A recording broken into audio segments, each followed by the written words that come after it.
Britain నిన్న ఆదివారం సాధారణంగా ఈ మధ్య కాలంలో పేట్రియాట్ యాజిటేషన్స్ అన్ని శని ఆదివారాలు జరుగుతున్నాయి. అంటే బ్రిటనే ముఖ్యం, మేమందరం బ్రిటన్ జాతీయులము, తెల్ల జాతీయులము, దశాబ్దాల తరబడి ఇక్కడే బ్రతుకుతున్నాం, ప్రపంచం మొత్తాన్ని రవేస్తమించిన బ్రిటిష్ సామ్రాజ్యాన్ని ఏలిన రోజుల్లో మేమందరం ఈ దేశ పౌరులు, ఇక్కడ పుట్టినటువంటి వాళ్ళం, ఇప్పుడు మా దేశ స్వతంత్రమే పోతుంది, పాకిస్తాన్ నుంచినో, ఆఫ్ఘనిస్తాన్ నుంచినో, ఇరాన్ నుంచినో, ఇరాక్ నుంచినో ఇట్లా వచ్చినటువంటి ఇస్లామిక్ శక్తులు కొన్ని కొన్ని ప్రాంతాలని తమ చేతుల్లో పెట్టుకుని మా ఆడపిల్లల జీవితాలతో చెలగాటమాడుతున్నారు.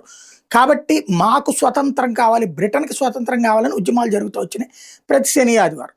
ఈ ఆదివారం రివర్స్ అయ్యింది. బా బ్రిటన్ అనేటటువంటిది ఇస్లామిక్ రాజ్యంగా మారాలి, షరియా చట్టాల ప్రకారం నడవాలి, ఈ దేశంలో ఎప్పుడున్న చట్టాలు అమలు అవ్వాలి, ఎవరైనా సరే ఇస్లామిక్ పర్సన్స్ వచ్చి చొరబాటుదారుగా వచ్చి శరణార్థిగా మారితే అంగీకరించాలి, అనుమతించాలి అంటూ జరిగినటువంటి ఉద్యమం సంచలనం సృష్టిస్తుంది. తద్వారా reverse pattern of agitation start అయినాయి అనమాట.